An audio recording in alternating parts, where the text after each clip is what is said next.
Сега ще си оправя набързо предните кичури.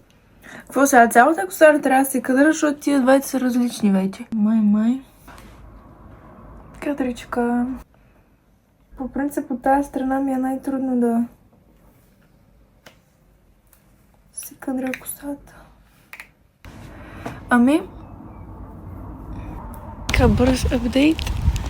Исках да отида до магазина, обаче стигнах по средата на пътя и сега се връщам, защото ми стана лошо и ми падна захарта. Закъснях с закуската и ми пребледня. Трябваше да се фана за оградата на една къща. И добре, че имах един твикс в джоба си.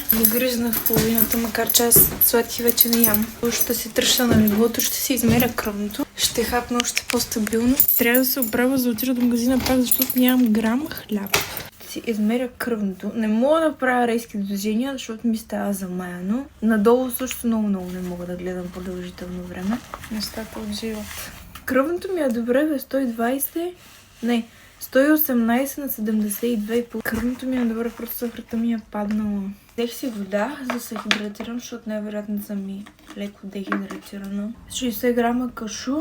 Ще се полегна малко и така. Най-кофчето от цялата работа е, че дори не успях да стигна до магазина. Пак трябва да изляза, дали днес по-късно, дали утре. The next day. Сега само да ви кажа, че вчера на едва местенце ми стана лошо. И колкото и дребнаво да звучи, за мен си е голямо нещо, защото си превъзмогнах с тебе си, макар че днес не ми е отлично състояние, се чувствам много по-добре от вчера. И се напънах да излезна и да си напозаря, защото буквално няма кой друг. Чувствам се по-силно. Това просто исках да споделя, че малка крачка, обаче... One week later.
Чули се какво ме ръмжи от този порше.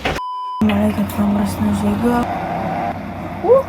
Пръста ми щеше да кръвне това. Холандия не е създадена за толкова време. Като си прибирам нещата в хладилника, всеки продукт си има място и ако това място бъде сменено, го отдавам и го сортирам от старо към ново, за да може винаги да взимам най-старото. Е да си пия желязото, защото някога имам чувство, че мозъка ми остава без кислород. Един бърз бургер с краставица, авокадо и тук имам пиле, което съм си направила вчера.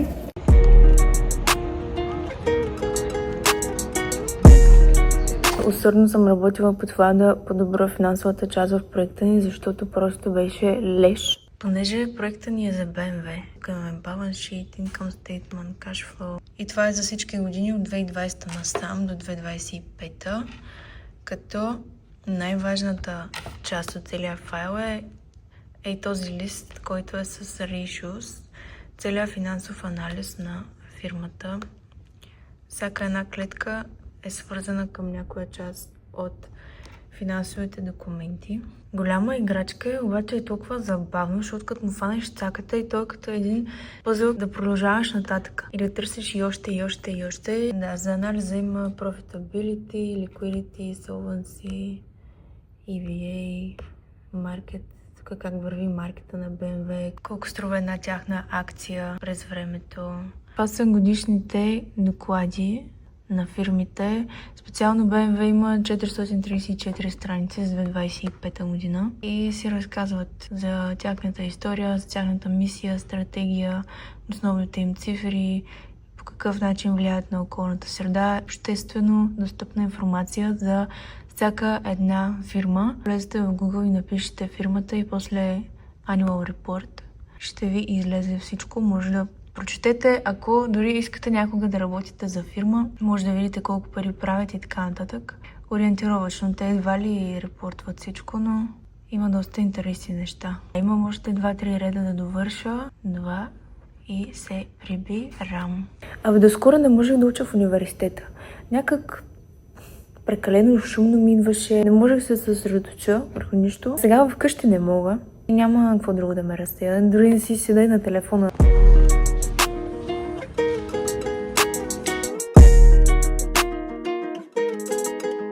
Току-що се прибрах от университет и получих по почтата разни хартийки от пенсионния фонд и едно списание. И на последната страница има судоку, кръстословица и още някаква игра. Кръстословицата едва ли ще успея да направя, обаче судокото определено ще се забавлявам. Сега следващите 5 минути. Първото май го нацелих, сега ще разбера за останалите. Защото го проверих с изкуствения интелект, тук всичките тия тъмните ги бях объркала малко. Обаче това каква заребявка е? Броя на единиците и броя на нулите трябва да са равни във всеки един ред и във всяка една колонка и не могат повече от 2 нули или 2 единици да седат една до друга хоризонтално или вертикално. Това повече ме кефи, отколкото това. Направо не мога да си легна, трябва да го довърша. Вече е 3,5 сутринта. Не знам как стигнах до тук. Как се улисах. Сега ще си измия зъбките и си лягам. The next day. You must have faith. You've got to believe in yourself. You've got to believe in your abilities. You've got to believe in your service, your company, your ideas. Unquestionably,